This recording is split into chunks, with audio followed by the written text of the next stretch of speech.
Hello and welcome back to TVP World. I'm David Kennedy. Our topic now is Sri Lanka, and the former president, Gotabaya Rajapaksa, fled the island last month as mass protests were turning sour. Now he is apparently coming back from his exile in Thailand, and government officials have said that they cannot prevent his return. Meanwhile, the IMF is asking the country's creditors for a certain amount of constraint, and the economy has been in a deep crisis made worse by the mounting debt, muddled agricultural reforms, and alleged corruption. To discuss this, I am joined today by Asanga Abeyagoonasekera, who is a geopolitical analyst and senior fellow in the Millennium Project, and Professor Piotr Kłodkowski, an orientalist at the Jagiellonian University and former Polish ambassador to India and also to Sri Lanka. Gentlemen, thank you very much for joining me. Thank you very much for having us. Now, could you tell me, first of all, what will be the possible consequences of the return of the former president? If I can call you Abaya, would that be okay?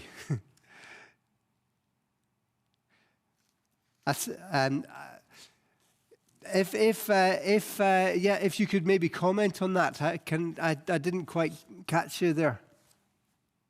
Hello? Oh, yes. Professor, yes, meanwhile... can you hear me? Yes, now I can hear you. That's great. Asanga, if you could, first of all, comment on that. What are the potential consequences of the return of the former president? There'll be serious consequence because here is a president who was ousted by the people. You can see the protesters will be so unhappy. And what they want is transparency. What they want is accountability. The lost money back, the corruption, allegations. So what will happen is if he returns with the blessings of the present president, the protesters will understand there is an arrangement between the new regime as well as the previous regime, which is supported. I mean, the previous regime supports the new regime in the parliament. So it's a clear understanding and a disappointment. And they won't like that particularly, I take it. No, they want him arrested. They want him international arrest to be sort of British Parliament has spoken about it because of a high level of corruption, human rights issues in Geneva, which is highlighted. And also European Union also has given several warnings. Even yesterday, for prevention, using an act called Prevention of Terrorist Act to arrest innocent protesters. Right. Now, this is kind of unprecedented that somebody who agreed really to step down and then fled the country should go back to that country again quite so quickly. Professor Kłodkowski, are people surprised about this in diplomatic circles? Well, they might be a bit surprised. I have met personally just the ex-president, and I have spoken to him several times. Well, we must remember that he was elected in a free and fair elections, so sometimes a politician who believes in himself might also convince himself of being a very necessary person on the political stage. So from the psychological perspective, it is quite understandable that his quest for significance prompted him just to attempt to return to the country. He may believe that he might have still some supporters and who will just side with him once he is back. But that is very unlikely. The situation has changed in the most radical way, and the crisis has deepened, and the people are complaining about everything.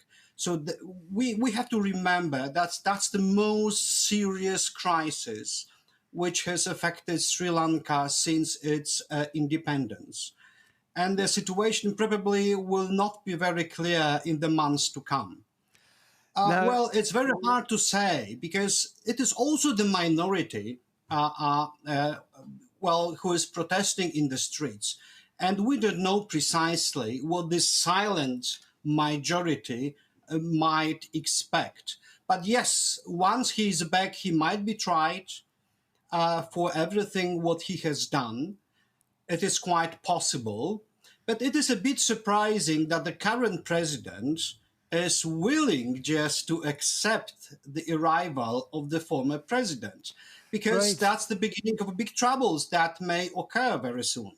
And why do you think that he actually agreed to this? If you could answer that, Mr. Abeyagoonasekera. Although the president, former president, left the country, his institutional heads still remains in the defense, in the intelligence. So nothing much has happened. It's just the one figure has gone out of the country.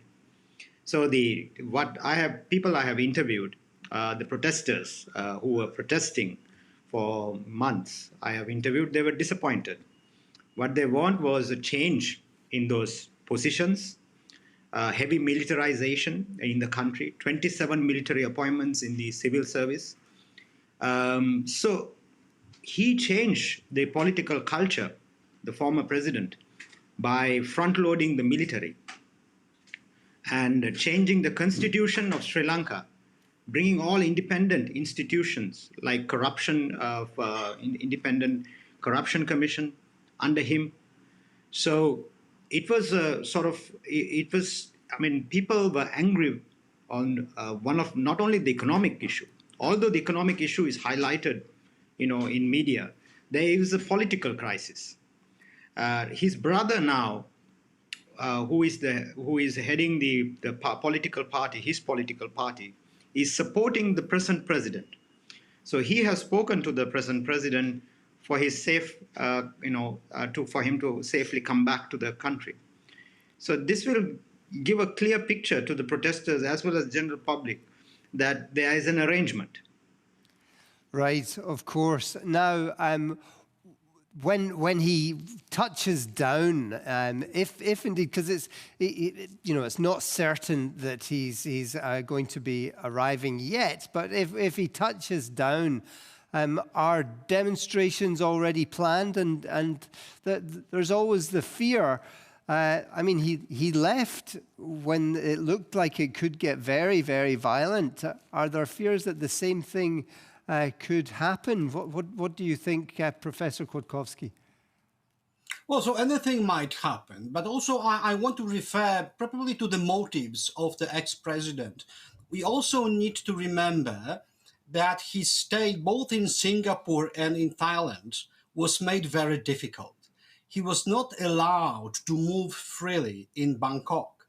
Well, he was confined to his own apartment in the hotel. So, in fact, his life abroad was really quite challenging, and also from a psychological perspective. So definitely, he expected to get some support abroad in Thailand, in Singapore, but he got none. So that's why, his motivation to return is somehow understandable. Now, I'm quite sure that he will be met with very fierce demonstrations, and a lot of people would keep demanding a very fair trial for just ex-president, but also for the whole family of the Rajapaksas, because he is not the only person who might be just responsible for the economic crisis. So we also have to remember that the whole family of the Rajapaksas, all of them were involved in governing the country. Yes, you know, we also have to remember that there was a major economic crisis, and now the IMF are going to be visiting, and they have asked for creditors to kind of say how ready they are to come to the table. Do you think that that creditors would take a haircut on the debt that they're owed? Because it doesn't look like the country is going to be in a position to pay it back anytime soon. What do you think there, Asanga?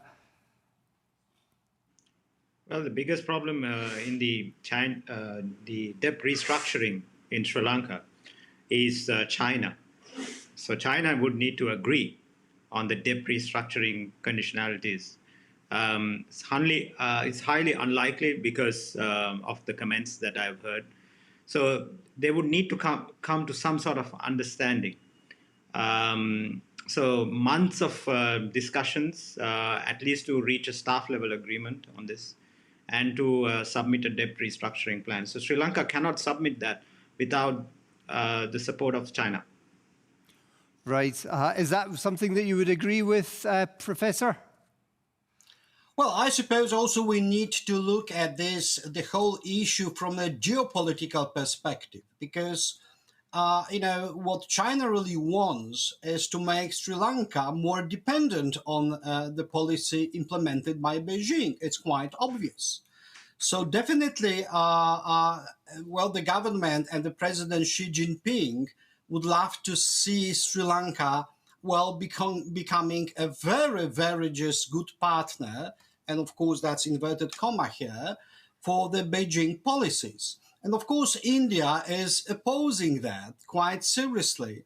So India might be interested in offering more financial aid, but even just financial help is limited.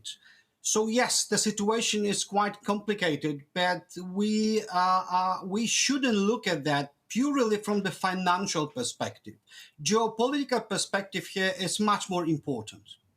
Now, in terms of the financial crisis that's been going on and the economic crisis in the country, what is in store in the next couple of months? I mean, it's already been very, very bad. What do you see in the next few months, Asanga? Well, I hope they will stop the arrest of using the Terrorism Act. That's number one, because Sri Lanka had, as you know, 3 decades of war, 2 youth insurrections, full-blown insurrections. So we don't want to get into, sort of an insurrection situation. All these arrests, would trigger social distress. All this, what people fought for, and, when they walked into the president's house, they wanted transparency, they want accountability. All that needs to happen. If there is disappointment and if they keep on, this president was not elected by the people. So usually Sri Lanka has an elected president. So he's appointed.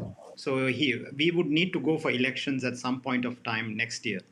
So, and the financial stability is very important, as well as what the professor mentioned, the geopolitics, where the China tilt, which the previous regime had in their foreign policy, the Rajapaksas, need to sort of be balanced and recalibrated. Right. That's important.